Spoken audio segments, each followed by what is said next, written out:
Husband தான் செய்ய போறாங்க. ஏன்னா எனக்கு அது மட்டும் தான் செய்ய தெரியும். நம்ம வடிச்ச சாப்பாடை இந்த கொதிச்சிட்டு இருக்க மசாலால போட்டு தம் விட போறோம்.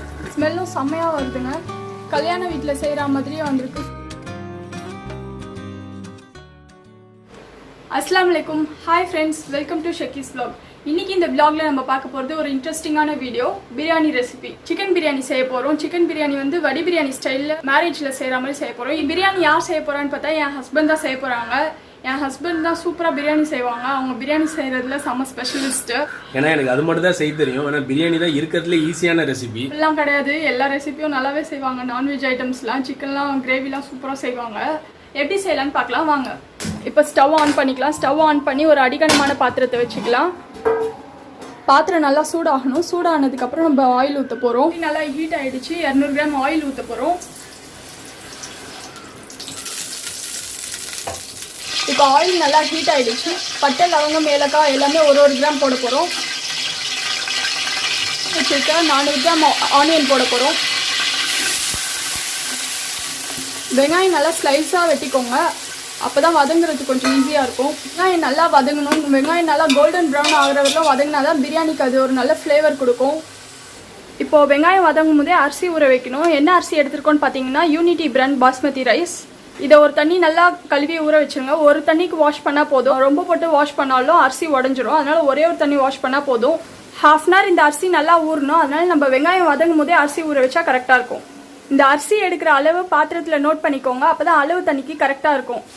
1 கிலோ அரிசி 1 கிலோ சிக்கனுக்கு 35 கிராம் உப்பு வந்து கரெக்டாக இருக்கும். நீங்கள் அதை பற்றி எதுவுமே யோசிக்க தேவையில்லை. இந்த மசாலா, இந்த கிரேவிக்கு வந்து இந்த 35 கிராம் உப்பு கரெக்டாக இருக்கும். நம்ம அரிசி தனியாக கொதிக்க வைக்கும் போது அதுக்கு தனியாக மெஷர்மெண்ட் இருக்குது. நான் அதை வந்து அரிசி போடும்போது நான் அந்த அளவு சொல்கிறேன். இப்போ இந்த உப்போட அளவு வந்து நீங்கள் ஜாஸ்தியாக இருக்குமோ கம்மியாக இருக்குமோன்னு யோசிக்கவே தேவையில்லை. இந்த கிரேவிக்கு வந்து இந்த 35 கிராம் உப்பு கரெக்டாக இருக்கும். 1 கிலோவுக்கு மீடியம் சைஸ் பச்சை மிளகா 4 போடணும். இந்த வெங்காயம் வதங்கும் போதே பச்சை மிளகாவும் போட்டிங்கன்னா அதோட காரம் நல்லா இறங்கி அந்த ஃப்ளேவர் சூப்பராக இருக்கும். வெங்காயமும் பச்சை மிளகாவும் சேர்ந்து நல்லா வதங்கணும். ரொம்ப ஹை ஃப்ளேமில் வச்சு வெங்காயம் வதக்கிடாதீங்க, அப்புறம் கரிஞ்சிடும். அப்புறம் பிரியாணியோட டேஸ்ட்டே மாறி போயிடும். மீடியம் ஃப்ளேமில் வச்சு வெங்காயத்தை வதக்குங்க. இப்போ இதோட வந்து நம்ம மிளகாத்தூள் ஆட் பண்ண போகிறோம். மிளகாத்தூள் வந்து 10 கிராம் ஆட் பண்ணணும். காரத்துக்கு ஏற்ற மாதிரி. இப்போ எங்களுக்கு வந்து கொஞ்சம் காரம் கம்மியாக வேணுன்றதுனால நாங்கள் 8 கிராம் சேர்த்துக்கிறோம். 10 கிராம் அப்படி இல்லைன்னா இந்த 1 ஸ்பூன் அளவு போட்டிங்கன்னா கரெக்டாக இருக்கும். இது ஏன் இப்போ நாங்கள் ஆயிலே ஆட் பண்ணுறோன்னா, நீங்கள் வந்து பிரியாணி வாங்கும்போது பார்த்தீங்கன்னா நல்லா கலராக இருக்கும். அது ஏன்னா கேசரி பவுடர் போடுவாங்க. கேசரி பவுடர் போடாமல் அந்த கலர் வரவே வராது உங்களுக்கு.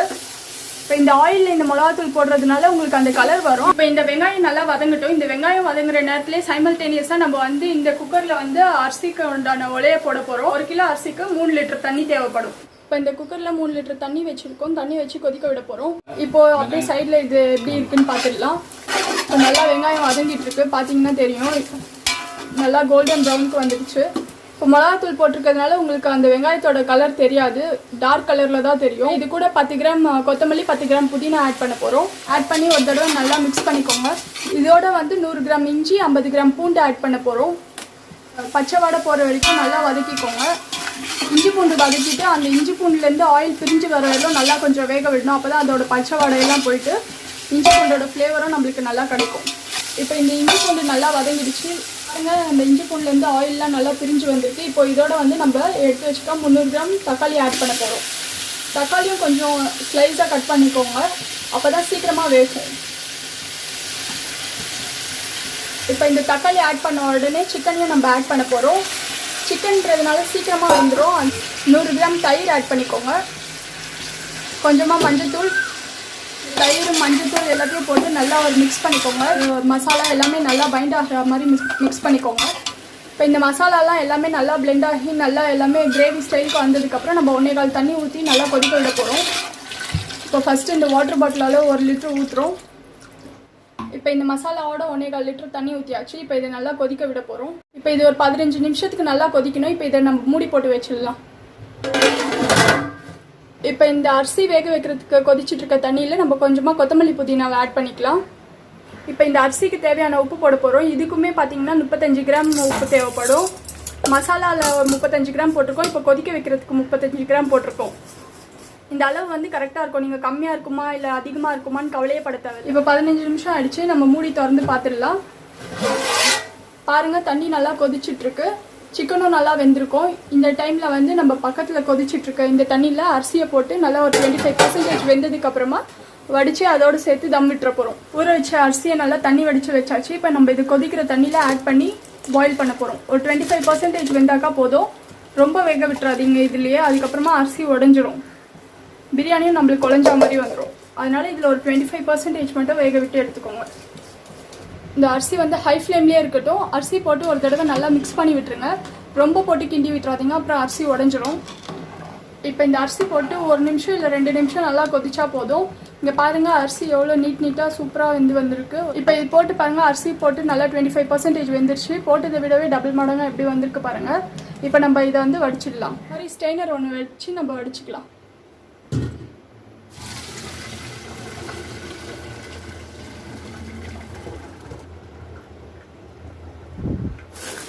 இப்போ நம்ம வடித்த சாப்பாடை இந்த கொதிச்சுட்டு இருக்க மசாலாவில் போட்டு தம் விட போகிறோம்.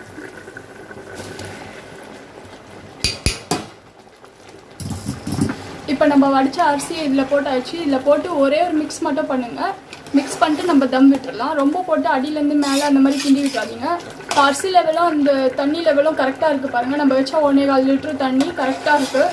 இப்போ இதை வந்து ஹை ஃப்ளேமில் ஒரு 5 நிமிஷமும் லோ ஃப்ளேமில் ஒரு 5 நிமிஷமும் வச்சு தம் விட்டுடலாம்.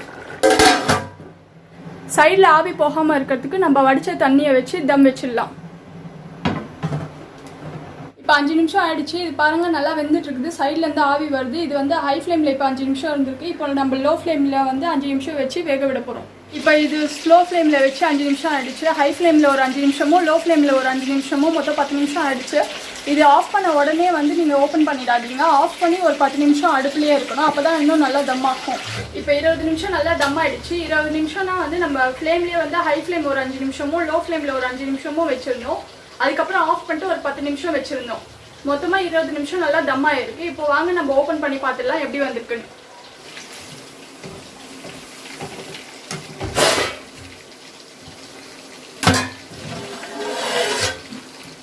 வாவ், எப்படி வந்திருக்கு பாருங்க. நல்லா உதிரி உதிரியா குலையாம, அரிசி ஒன்று ஒட்டாம எவ்வளோ சூப்பராக வந்திருக்கு பாருங்க. ஸ்மெல்லும் செம்மையாக வருதுங்க. இப்போ மேலே இருக்க சாப்பாடை நல்லா அடியிலேருந்து கொஞ்சம் லைட்டாக கிளறி விடணும். ரொம்ப கிண்டிடாதீங்க, உடஞ்சிரும். கலர் பாருங்கள், நல்லா கேசரி பவுடர் போடாமலே நல்லா கலராக வந்திருக்கு. இது ஏன்னா நம்ம வந்து ஆயில்லேயே அந்த மிளகாத்தூள் போட்டதுனால இந்த கலர் வந்திருக்கு. அடியும் பிடிக்காமல் சிக்கனும் நல்லா வெந்து நல்லா ப்ளஃபியாக வந்திருக்கு. இங்கே பாருங்கள் ரைஸ் எப்படி இருக்குது, ஒன்று உடையாமல் நல்லா நீட்டாக உதிரியாக கல்யாண வீட்டில் செய்கிற மாதிரியே வந்திருக்கு. சூப்பராக வந்திருக்கு. இப்போ பிரியாணியும் சூப்பராக ரெடி ஆகிடுச்சு. பக்கத்தில் பார்த்தீங்கன்னா சிக்கன் 65ம் ரெடி ஆகிட்டுருக்கு. இன்றைக்கி இதுதான் லஞ்சு. செம்மையாக என்ஜாய் பண்ண போகிறோம் சாப்பிட்டு. இதே மாதிரி நீங்களும் உங்கள் வீட்டில் ட்ரை பண்ணி பாருங்கள். ட்ரை பண்ணி பார்த்துட்டு பிரியாணி எப்படி வந்திருக்குன்றதை வந்து கமெண்ட் செக்ஷனில் தெரியப்படுத்துங்க. உங்களுக்கு ஏதாவது டவுட்ஸ் இருந்தாலும் கமெண்ட்ஸில் கேளுங்க. இதோட மெஷர்மெண்ட்ஸ் ஃபுல்லாக வந்து டிஸ்கிரிப்ஷன்லேயும் இருக்குது, செக் பண்ணிக்கோங்க. இந்த விளாக் உங்களுக்கு பிடிச்சிருக்குன்னு நினைக்கிறேன். பிடிச்சிருந்தா லைக் பண்ணுங்கள், உங்கள் ஃப்ரெண்ட்ஸோட ஷேர் பண்ணுங்கள். மறக்காமல் சப்ஸ்கிரைப் பண்ணிக்கோங்க. பக்கத்தில் இருக்க பெல் ஐக்கானையும் கிளிக் பண்ணிக்கோங்க. அதில் ஆல்ன்ற நோட்டிஃபிகேஷன் கொடுத்துக்கோங்க. அப்போ தான் நான் போடுற நோட்டிஃபிகேஷன் எல்லாமே உங்களுக்கு வந்து உடனே வரும். வேற ஒரு இன்ட்ரெஸ்டிங்கான வீடியோவில் மீட் பண்ணலாம்.